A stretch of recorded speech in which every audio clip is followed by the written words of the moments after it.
Cop sent me this about 3 weeks ago, maybe a little bit longer. October 20th is when he sent this. We kind of missed it during the remix fervor, but we are back taking a look at it today because we got another example of somebody who thinks they are better than the key, and I see no evidence of that. Normally I make these videos because I hope to spread awareness about not inviting players like this. It's clear that Blizzard is not taking the action that I would hope that they would take on these people who are trying to circumvent the leaving system. It's obvious like this guy just wanted to leave the key, and honestly, if he left the key, it would have been absolutely no problem whatsoever. But spreading awareness about somebody who's probably already not being invited is not really that effective. We're going to make the video anyway, because we are talking about a Ragnaros warrior. I mean, are people inviting this guy? Like, I don't know. Arms warrior. An arms warrior. Let me make that clear. A Ragnaros arms warrior. But there's definitely some notable stuff to take a look at on the way. We start with this very large pull here, and guess who is not bloodlusting again? Hey there, guys. We're back. There was like a stretch there where BM hunters were definitely lusting, and I was still calling it out and still commenting on it, and I maybe was being a little bit foolish for that. Nope, we're back in the era of no bloodlust from the hunters again. The only person in the key who can lust, and as such we are relying on him to do it, doesn't do it. We have more problems than just that though. Kind of an awkward start here. I think Bear is probably just awful at this point. Like, I don't know, I watch a lot of Bear content, the submissions I get sent with Bear, I always end up going the same way. It looks to me like they just have no AoE threat. Like, they have a lot of problems with snap threat, especially as you see here. Threat is all over the place. Literally 3 different players in the group have threat on the pull there. One of them's the healer. That's no surprise. DPS monk and DPS warrior having threat. The strange part to me is that this warrior is not like particularly bursting hard or anything like that. Like, at the moments he has threat, especially in the very beginning, he's not even like the 3rd damage dealer. Like right now he's below the hunter, and Cop is doing twice the damage of both players, and Cop doesn't have threat, but he does. Strange stuff, and he's gonna have threat, like I said, for multiple seconds here, just not dying. So it's probably just on something small. We can't really see. And he is actually going to live through the initial wave of having threat and then die to something else. Like, he's fine there. The bar goes away from having the threat icon on it, and then he dies. Hunter's also going to go down. He's got a debuff. I don't really know what this debuff is. I assume it's one of these things that's being channeled, but they all get knocked back. They get knocked back, and the Hunter still has the icon, so I'm not entirely sure what he dies to. But anyway, there's going to be 2 deaths on the trash. The reason I don't know is because normally a fucking bloodlust this pack, and it dies so fast that nobody's in any type of danger, even on higher keys. Not doing that today. This is a 10, by the way.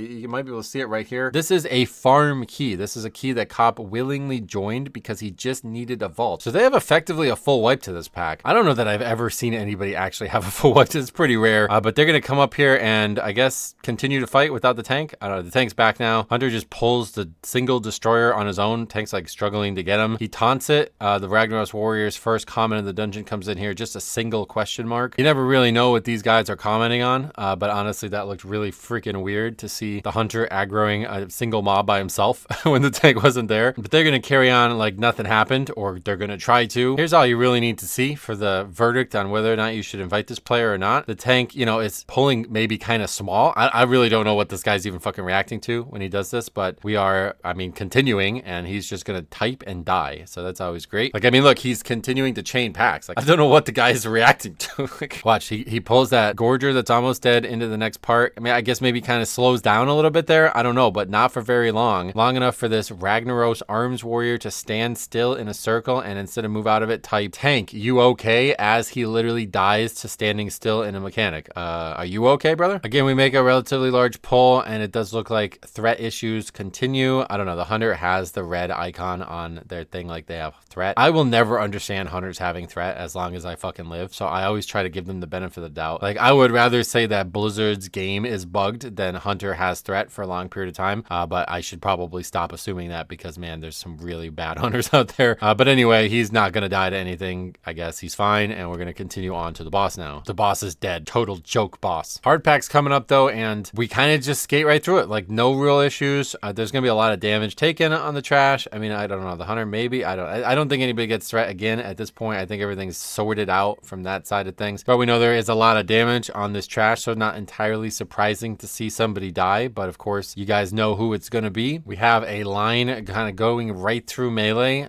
Maybe it's just like a little unfortunate there, but that Mucklar dude literally walks right into it. Like, he was safe, and then he walked into it. Watch this again. Him and Cop are effectively stacked right now, but you can barely see. Like, they're like right here. Okay, watch this guy. He's going to walk from here directly into it and suicide. I don't know. I guess people just don't see these mechanics. I can never understand those those types of deaths. Like you were literally safe and then you moved into it. So you clearly just had no idea it was happening, I guess. For some reason, it's taking him a really long time to get back. And I think this is some indication that he is giving up already. And he's going to come right as the tank decides to pull. And we're going to do the second boss. Actually, we should probably go back to the first boss. I forgot to mention this. This is when we use our first Bloodlust, by the way. The boss is at 64% and he uses Bloodlust. Like what is going on in this game? Anyway, back to the second boss where we don't Bloodlust on this boss either. No problem. We'll save it for midnight, I guess. We're gonna wait, is it midnight pruning Bloodlust? Oh shit, I bet it is. Anyway, we are gonna have our 8th death here. The death comes here. It's gonna be these lines. I've seen a lot of people overlap there, and we actually see it really right there. It looks like,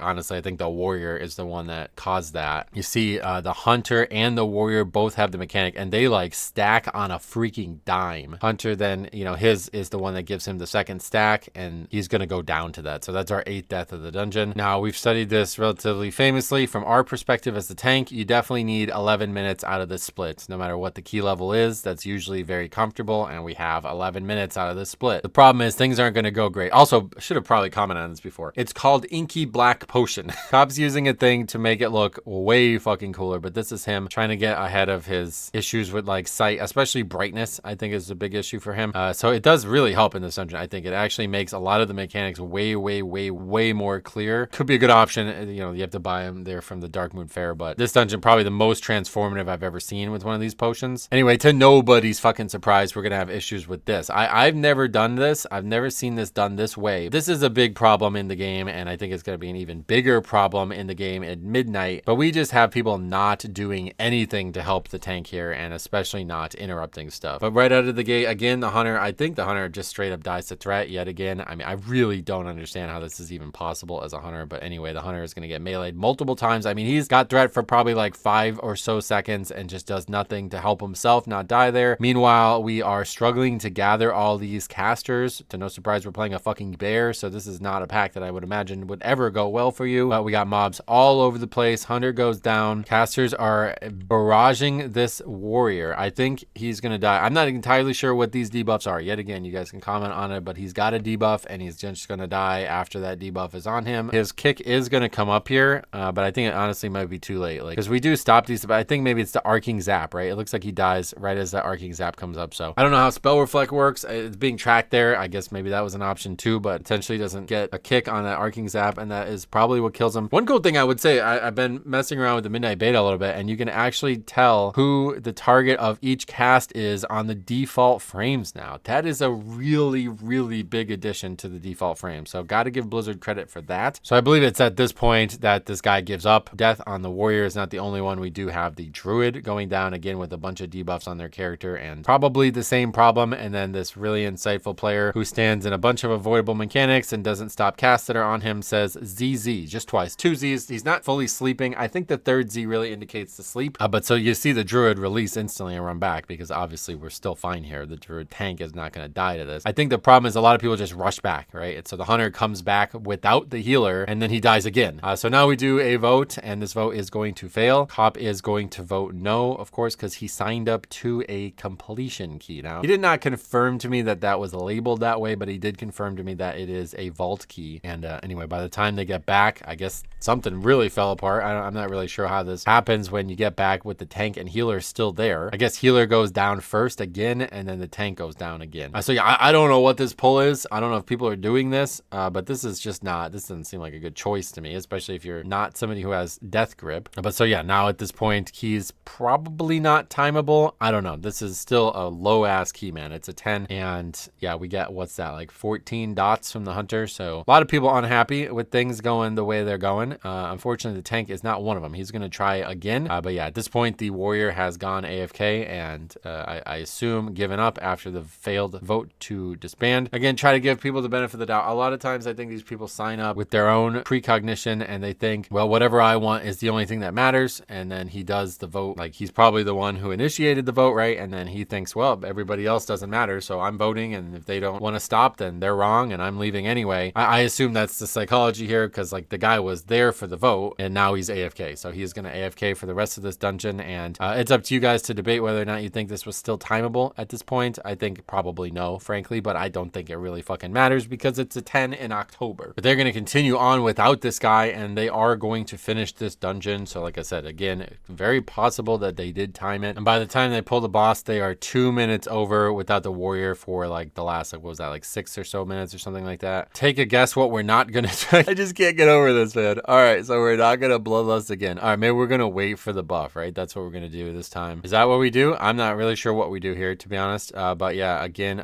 midway bloodlust. Maybe there's some new strategy that I'm unaware of, but we're gonna bloodlust again with the boss in the 60% threshold, just like the first boss. Doesn't matter, it's all academic at this point because Mucklar from Ragnaros decided that he was more important than the key. Now, I think the crazy part about this is what actually shows up on the screen at the end. Despite this guy being AFK and the key being, what's that? Multiple minutes over time, this is gonna show up on the screen, and this guy is fucking 2,300 and he got 17 points from this 10 that is multiple minutes over time. It looks like it was like 6 minutes over time or something like that. 17 points from this key. All right, shows the interrupts on the screen too. Maybe you take a look at that, maybe you don't. But honestly, not gotten a lot done since this fella. He's gotten to 2395, so he got a few more dungeons upgraded, I guess. Sheet's not looking good. So yeah, I mean, that's what I was saying. Like, is anybody inviting this guy anyway? I mean, he's got 2 10s upgraded. I guess he finally got Aldani 2 weeks after this. This is the run. He was only 707 at the time of being in that run too. So not only a bad actor, a bad attitude, a player who did not do much to contribute to the key actually being successful, he's also a fucking carry. I mean, the guy got carried. I don't know whose key it was, but it wasn't his, and he obviously didn't give a shit whoever it was anyway in the first place. So I really do think Blizzard needs to take more serious action about people who are actively AFK in dungeons. I think personally, I would like to see a system just like PvP, whereas if you do not get in combat for multiple minutes, you get flagged immediately. I don't know that it should kick people, frankly, but I don't think it would be a problem if it did. Like, I think if it was handled the exact same way as the actual going offline system, it would be totally fine because they could finish this with 4 people. They do finish this with 4 people. We watch them do it. So him going AFK or offline or leaving, it's all the same fucking thing to them. You know what I mean? It doesn't make a difference at all. He's irrelevant to the situation. So I think the only unfortunate part of this all is that he actually got score from it. Like, I mean, that's crazy. And also, if you noticed on the screen, there was the loot thing and there was only 1 piece of loot, meaning he also got loot and that would be sent to him, I believe is how that works. So definitely would want to see more improvement on the system going into midnight, but until then, we continue to do what we can here as a community. Like I said, I would try to recommend that you guys don't invite somebody like this. Like, if you run into him in the wild, you know what he might be capable of doing, but I imagine you're going to look at his character and be like, oh yeah, he's not coming to my key anyway, so I don't know if that even matters. But anyway, thanks for all the great submissions. Cobb obviously always submitting bangers, but a lot of you guys have submitted some really